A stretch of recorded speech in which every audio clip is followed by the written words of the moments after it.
Lin Chen était un dirigeant d'église principalement responsable du travail d'exclusion et d'expulsion des gens, et qui supervisait également mes tâches. Après avoir interagi avec lui pendant plus d'1 an, j'ai remarqué qu'il avait un bon calibre, qu'il montrait un sens du fardeau dans son devoir, et qu'il pouvait identifier les problèmes dans le travail et discerner les états des gens. Notamment quand il organisait les documents liés à l'exclusion et à l'expulsion. Il arrivait à saisir les incidents clés et à trouver les paroles de Dieu appropriées pour déterminer ceux qui étaient exclus et expulsés en fonction de leur comportement. Ce que moi je n'arrivais pas à gérer. Chaque fois que nous nous réunissions et que nous échangions sur le discernement de différents types de personnes, j'espérais toujours que Lin Chen puisse être là. S'il ne venait pas, je me sentais déçue, comme si mon pilier était parti. Depuis 1 an environ, les églises dont Lin Chen était responsable ont toutes renvoyé des personnes malfaisantes et des incrédules, purifiant les églises de façon significative. Je croyais fermement que Lin Chen était quelqu'un qui poursuivait et comprenait la vérité. Je pensais même que seul quelqu'un comme lui pouvait être dirigeant. J'avais une profonde admiration pour lui et je le considérais comme un modèle dans mon cheminement de foi. Un jour, en mai 2023, j'ai reçu une lettre d'un dirigeant supérieur disant que Lin Chen avait été renvoyé. J'étais stupéfaite et je n'arrivais pas à y croire. Je me suis dit, Lin Chen a un bon calibre, est doué et obtient des résultats dans son devoir. Comment quelqu'un comme lui pouvait-il être renvoyé? Les dirigeants sont-ils trop exigeants? Quand je les verrai, il faudra que je leur demande pourquoi Lin Chen a été renvoyé. Puis je n'ai pas pu m'empêcher de me comparer à Lin Chen. Non seulement il pouvait percevoir les états des gens et trouver les paroles de Dieu appropriées pour résoudre leurs difficultés, mais il obtenait aussi des résultats dans son travail. Quant à moi, je n'avais pas ces dons. Je ne pouvais pas souffrir ni payer un prix autant que lui. J'avais souvent du mal à résoudre les états des gens et je demandais souvent son aide. Maintenant que même quelqu'un comme Lin Chen avait été renvoyé, je sentais que moi aussi je n'étais pas loin de me faire renvoyer. Cette pensée a provoqué un séisme dans mon esprit et les jours qui ont suivi, je n'avais aucune énergie dans mon devoir et je ne voyais que les ténèbres devant moi. J'ai réalisé que mon état était mauvais et j'ai voulu chercher la vérité pour résoudre mes problèmes. Je savais que les décisions de l'Église concernant le renvoi des gens étaient basées sur les principes et que le renvoi de Lin Chen était certainement dû au fait qu'il avait violé les principes dans son devoir. Je me suis souvenu d'un passage des paroles de Dieu et je l'ai cherché pour le lire. Dieu Tout-Puissant dit, à chaque période et à chaque étape, certaines choses particulières se produisent dans l'Église qui sont en contradiction avec les notions des gens. Par exemple, certaines personnes tombent malades, des dirigeants et des ouvriers sont remplacés, certaines personnes sont exposées et éliminées, certaines font face à l'épreuve de la vie ou de la mort, certaines églises ont même des gens malfaisants et des antéchrists qui provoquent des perturbations, etc. Ces choses arrivent de temps à autre, mais elles ne sont en aucun cas accidentelles. Toutes ces choses sont le résultat de la souveraineté et des arrangements de Dieu. Une période très paisible peut soudainement être interrompue par plusieurs incidents ou événements inhabituels qui se produisent autour de vous ou qui vous arrivent à vous personnellement, et le fait que ces choses se produisent interrompt l'ordre normal et la normalité de la vie des gens. En apparence, ces choses ne sont pas conformes aux notions et à l'imagination des gens. Les gens ne veulent pas que ces choses leur arrivent et ils ne veulent pas en être témoins. Alors, le fait que ces choses se produisent profite-t-il aux gens? Comment les gens devraient-ils gérer, vivre et comprendre ces choses? Quiconque parmi vous y a-t-il réfléchi? nous devons comprendre que c'est le résultat de la souveraineté de Dieu. S'agit-il juste de comprendre que c'est le résultat de la souveraineté de Dieu? En avez-vous tiré des leçons?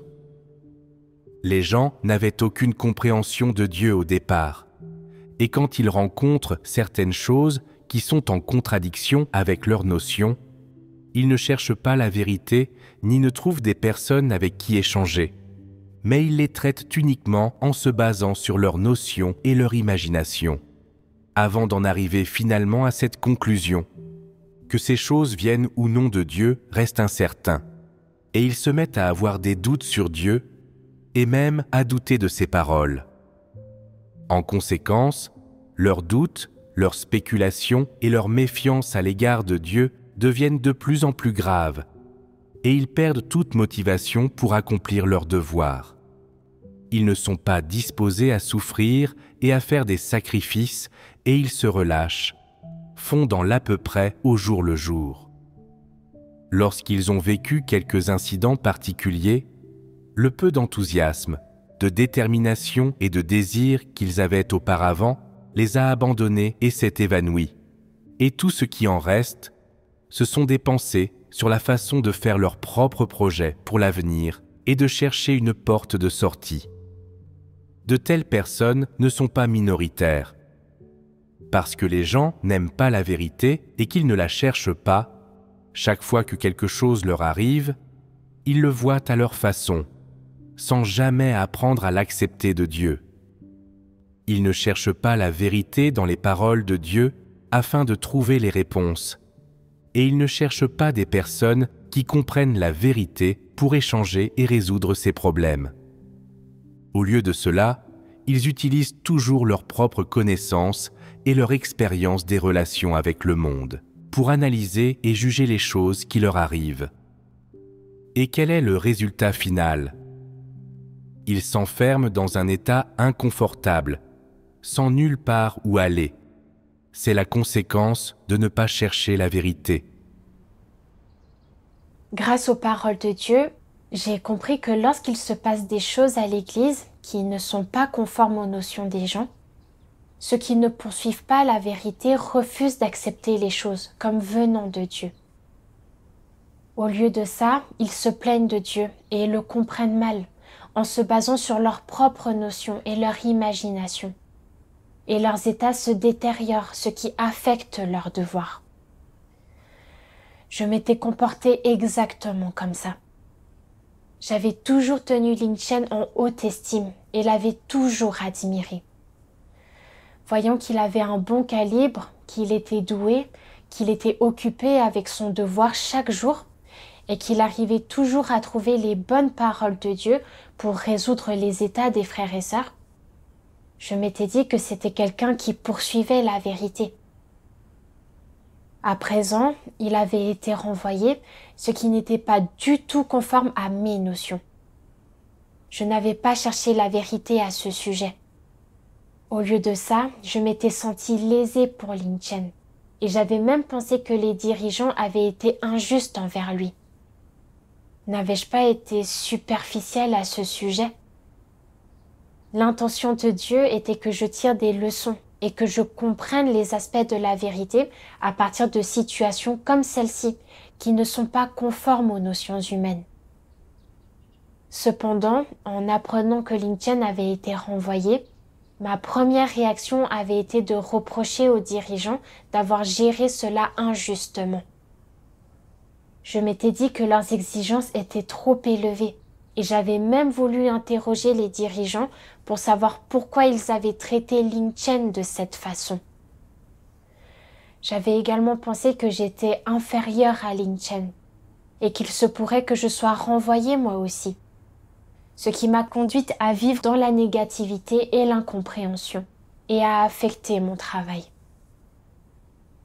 Grâce aux paroles de Dieu, j'ai vu qu'il était dangereux de ne pas chercher la vérité lorsqu'il m'arrivait des choses.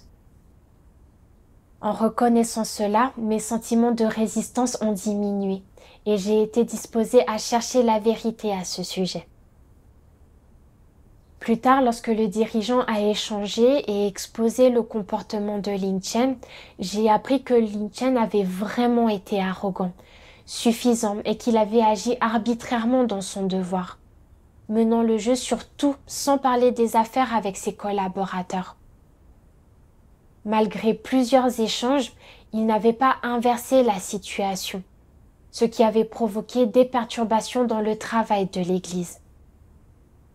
C'est seulement à ce moment-là qu'il avait été renvoyé et qu'on lui avait demandé de réfléchir.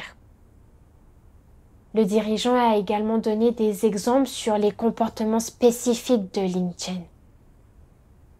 Récemment, un dirigeant d'église avait retardé son devoir à cause de problèmes familiaux. Et sans chercher les principes, ni étudier le contexte, ni consulter les collaborateurs, Lin Chen avait arrangé des documents pour exclure cette personne de l'église. Heureusement, le dirigeant supérieur était intervenu pour empêcher cela. Une autre fois, Lin Chen avait nommé secrètement un superviseur sans consulter personne. Ce superviseur avait un calibre médiocre et n'arrivait pas à arranger le travail, ce qui avait affecté le travail de l'église. Lorsque le dirigeant avait émondé Lin Chen pour avoir agi de façon arbitraire, il avait refusé de l'accepter. Plus tard, d'autres sœurs ont également parlé de certaines manifestations de Lin Chen qui avaient agi de façon arbitraire dans son devoir. En entendant ces faits, j'ai été choquée et je n'ai pas voulu croire que Lin Chen était quelqu'un d'aussi arrogant. Le dirigeant m'a ensuite montré un passage des paroles de Dieu. Dieu Tout-Puissant dit « Les antéchrists sont incapables de coopérer avec qui que ce soit. Ils souhaitent toujours établir une règle solitaire. La caractéristique de cette manifestation est solitaire. Pourquoi utiliser le mot solitaire pour la décrire? Parce qu'avant d'agir, ils ne se présentent pas devant Dieu dans la prière. Ils ne cherchent pas non plus les vérités principes. Encore moins trouvent-ils quelqu'un avec qui échanger et lui disent « Est-ce une façon de faire appropriée ?» Que stipulent les arrangements de travail? Comment ce genre de choses doit-il être géré? Ils ne discutent jamais de choses ou ne cherchent jamais à parvenir à un consensus avec leurs collègues et partenaires. Ils envisagent simplement les choses et planifient eux-mêmes, élaborant leurs propres plans et arrangements.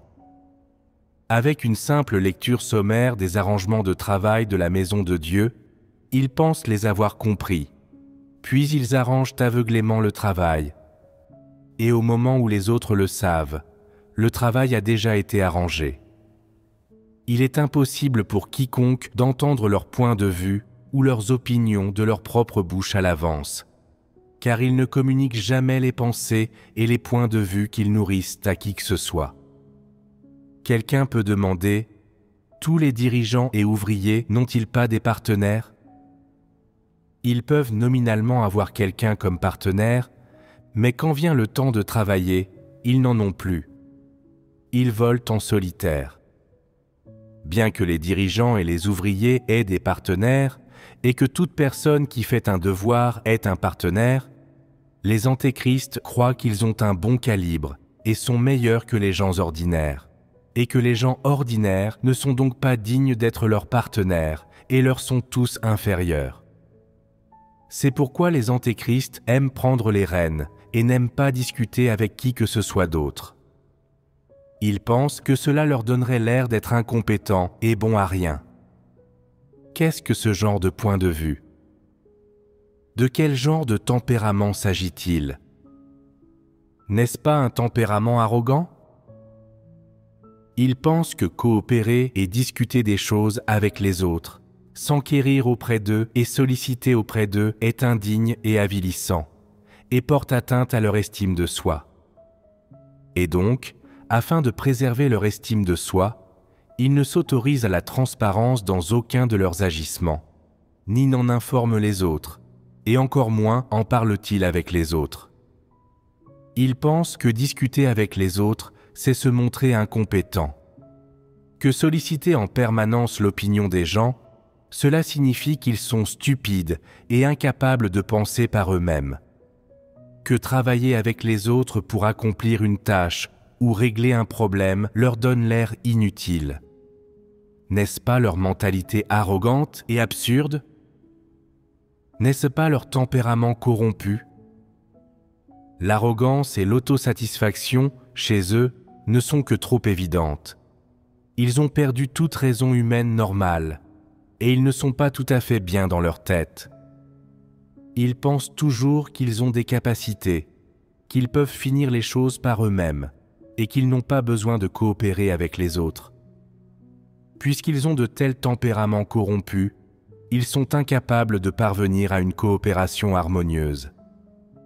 Ils pensent que coopérer avec les autres, c'est affaiblir et fragmenter leur pouvoir, que lorsque le travail est partagé avec les autres, leur propre pouvoir est diminué et ils ne peuvent pas tout décider eux-mêmes.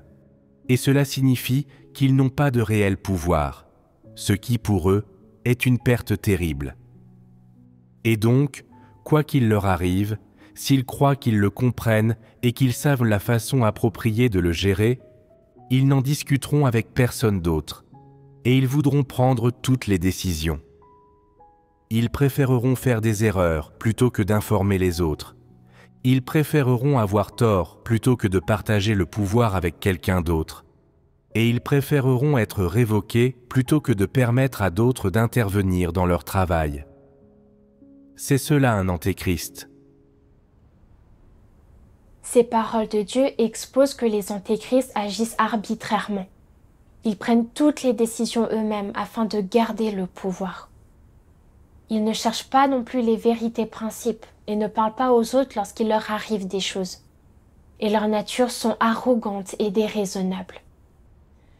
En comparant cela au comportement de Lin Chen, en tant que dirigeant d'église, il avait agi arbitrairement et avait gardé le pouvoir pour lui-même dans son devoir. Et quand les frères et sœurs avaient fait remarquer ses problèmes, non seulement il n'avait pas réfléchi sur lui-même, mais il avait également cru qu'il comprenait la situation et qu'il pouvait décider seul. Il n'avait pas cherché les principes, avait écarté ses collaborateurs et avait secrètement arrangé des documents pour exclure des gens, tout en nommant également un superviseur qui ne convenait pas, ce qui avait interrompu et perturbé le travail de l'Église. Et il avait ignoré ce que les autres disaient. Les comportements de Lin Chen n'étaient-ils pas précisément conformes à l'exposition de Dieu concernant les antéchrists qui font tout en solo? Il avait monopolisé le pouvoir pour contrôler l'Église et avait perturbé le travail de l'Église, ce qui est exactement le comportement des antéchrists que Dieu a exposé. Il avait déjà commencé à emprunter le chemin d'un antéchrist. Les dirigeants et ouvriers lui avaient fait remarquer ses problèmes plusieurs fois, mais il ne les avait jamais pris au sérieux.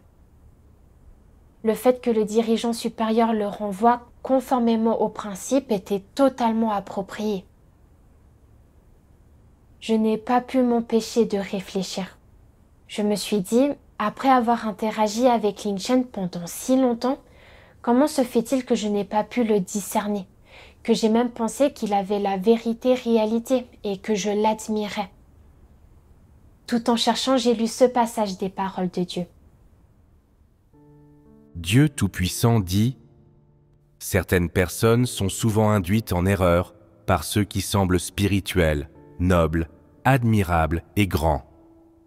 Quant aux gens qui peuvent parler de paroles et de doctrines avec éloquence, et dont le discours et les actions semblent dignes d'admiration, les personnes qui sont induites en erreur par ces gens n'ont jamais examiné l'essence de leurs actions, les principes qui fondent leurs actes ou les buts qu'ils poursuivent. En outre, ces personnes n'ont jamais cherché à savoir si ces gens se soumettent vraiment à Dieu. Elles n'ont jamais déterminé non plus si oui ou non ils craignent Dieu et s'éloignent du mal authentiquement. Elles n'ont jamais discerné l'humanité essence de ces gens. Au contraire, depuis le moment de la première rencontre avec eux, peu à peu, elles en viennent à admirer ces gens, à les vénérer et à la fin, ces gens deviennent leurs idoles. De plus, dans la pensée de certaines personnes, ces idoles qu'elles adorent et qui, selon elles, peuvent abandonner leur famille et leur emploi, qui semblent en surface pouvoir payer le prix, sont les gens qui satisfont vraiment Dieu, qui peuvent vraiment recevoir une bonne fin et une bonne destination. Dans leur pensée, ces idoles sont les gens que Dieu loue. Grâce à ces paroles de Dieu, j'ai réalisé que mon adoration pour Lin Chen était principalement due aux résultats qu'il avait obtenus, en supervisant le travail d'exclusion et à ses fortes capacités de travail. Il avait également une certaine intelligence et certains dons, et pouvait trouver des paroles de Dieu pertinentes pour échanger sur les états des gens en question. Alors j'avais pensé qu'il comprenait la vérité et qu'il avait la réalité. Cependant, les faits avaient montré que Lin Chen ignorait totalement la gravité du tempérament d'antéchrist qu'il avait révélé. Il n'avait pas été disposé à accepter l'émondage par les dirigeants, et il était clair qu'il n'avait pas accepté la vérité, et qu'en général, il s'équipait juste de doctrine. Il s'était affairé dans son devoir pour obtenir des résultats et faire en sorte que les gens le tiennent en haute estime. Il n'avait pas du tout poursuivi la vérité pour résoudre son propre tempérament corrompu. Et pourtant, je l'avais idolâtré et j'avais même suivi son exemple. J'avais été tellement ignorante. J'ai pensé à Dieu qui appréciait Pierre parce qu'il se concentrait sur la recherche de la vérité et la satisfaction de ses intentions, autant dans sa vie quotidienne que dans son devoir. Pour chaque petite chose, il s'était forcé de changer son ancien tempérament. Contrairement à lui, je jugeais les gens sur leur intelligence et leurs dons, sur le travail qu'ils faisaient et la souffrance qu'ils enduraient en apparence. J'ai vu que mon point de vue sur le jugement des gens était contraire aux exigences de Dieu. Sans le renvoi de Lin Chen, je n'aurais pas réfléchi sur ses problèmes et j'aurais continué à suivre son exemple. À cet instant, j'ai sincèrement remercié Dieu d'avoir orchestré des personnes, événements et choses telles que cela. C'était là Dieu qui me sauvait. Voyant que certains frères et sœurs dans l'église n'avaient toujours pas discerné Lin Chen, j'ai échangé avec eux sur ce que signifiait le fait d'agir arbitrairement, et aussi sur le fait de ne pas juger les gens uniquement sur leur apparence, mais sur leur comportement conforme ou pas aux paroles de Dieu, et s'ils peuvent pratiquer la vérité pour défendre le travail de l'Église. Après avoir écouté, les frères et sœurs ont quelque peu été capables de discerner Lin Chen. Par la suite, j'ai continué à réfléchir. Pourquoi avais-je réagi aussi violemment face au renvoi de Lin Chen et m'étais-je immédiatement sentie abattue? Je me suis examinée et j'ai découvert que j'avais considéré que si quelqu'un comme Lin Chen, qui était meilleur que moi à tous les égards, pouvait être renvoyé, alors je n'étais pas loin d'être renvoyée moi aussi. Par la suite, j'ai lu un passage des paroles de Dieu. Dieu Tout-Puissant dit « Les antéchrists calculent constamment pour leur propre perspective et leur propre destin alors qu'ils font leur devoir. Depuis combien d'années ils font désormais leur devoir, les souffrances qu'ils ont endurées, ce à quoi ils ont renoncé pour Dieu, le prix qu'ils ont payé, l'énergie qu'ils ont dépensée, le nombre d'années de leur jeunesse qu'ils ont abandonné, et s'ils ont maintenant le droit de recevoir des récompenses et une couronne, s'ils ont accumulé suffisamment de capital ces quelques années à faire leur devoir, s'ils sont des individus privilégiés aux yeux de Dieu, devant lui, et s'ils sont des individus qui peuvent recevoir des récompenses et une couronne aux yeux de Dieu. Ils s'accrochent fermement à leurs propres ambitions et désirs, les considérant comme la vérité, comme les seuls objectifs dans la vie et comme l'entreprise la plus juste. Ils ne connaissent pas la vérité suivante. Si le tempérament d'un individu ne change pas, alors il sera à jamais un ennemi de Dieu. Et ils ne savent pas que les bénédictions que Dieu donne à une personne et la façon dont il la traite ne se fondent pas sur le calibre, les dons, les talents ou le capital de celle-ci, mais à quel point elle pratique et gagne la vérité, et si c'est une personne qui craint Dieu et s'éloigne du mal. Ce sont des vérités que les antéchrists ne comprendront jamais. Les antéchrists ne verront jamais cela, et c'est en cela qu'ils sont les plus stupides. Du début à la fin, quelle est l'attitude des antéchrists envers leur devoir? Ils croient que faire son devoir est une transaction, que celui qui dépense le plus pour son devoir apporte la plus grande contribution à la maison de Dieu et endure le plus d'années dans la maison de Dieu, aura plus de chances d'être béni et d'obtenir une couronne au bout du compte. Telle est la logique des antéchrists. Grâce à ces paroles de Dieu, j'ai vu que les antéchrists traitaient leur devoir comme une transaction.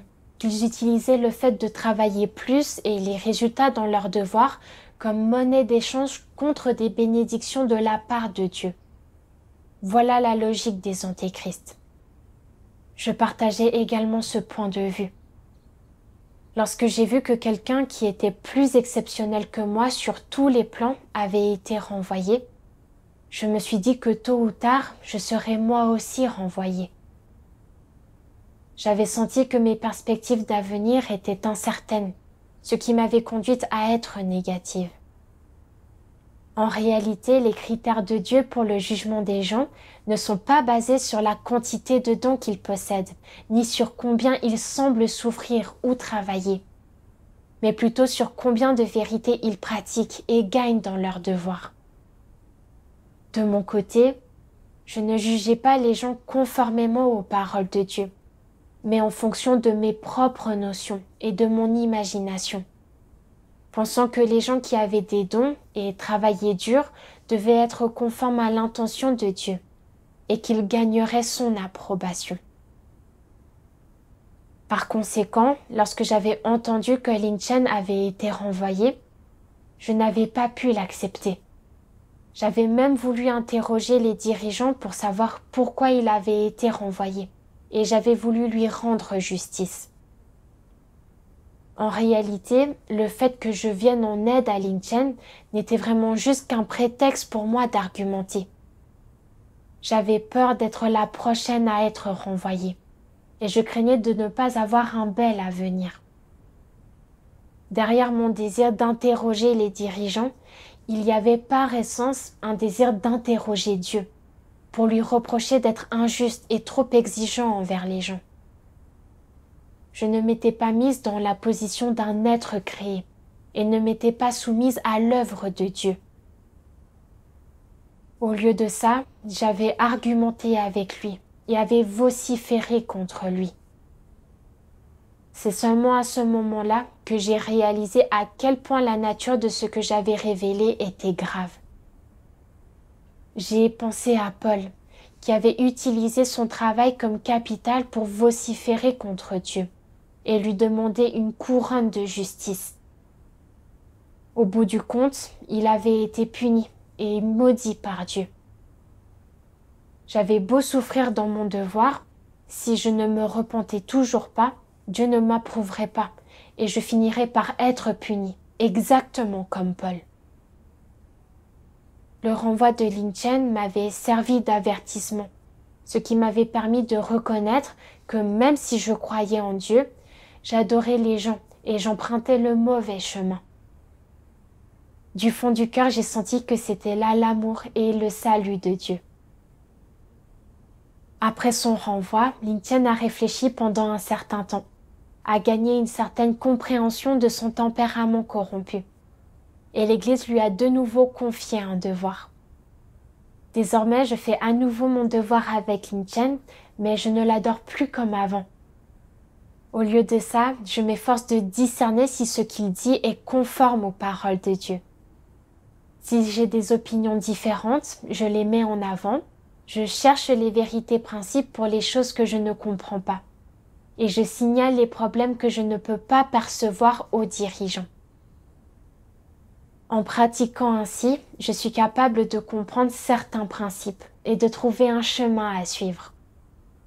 À travers cette expérience, je suis parvenue à réaliser l'importance de la recherche de la vérité. Et j'ai commencé à réfléchir sur les choses que je fais et qui violent les principes dans l'exécution de mon devoir. Je guide aussi les frères et sœurs pour qu'ils cherchent les vérités principes dans leurs devoirs, afin que tout le monde arrête de se concentrer sur ses agissements extérieurs et se concentre plutôt sur la poursuite de la vérité et l'exécution de ses devoirs selon les principes.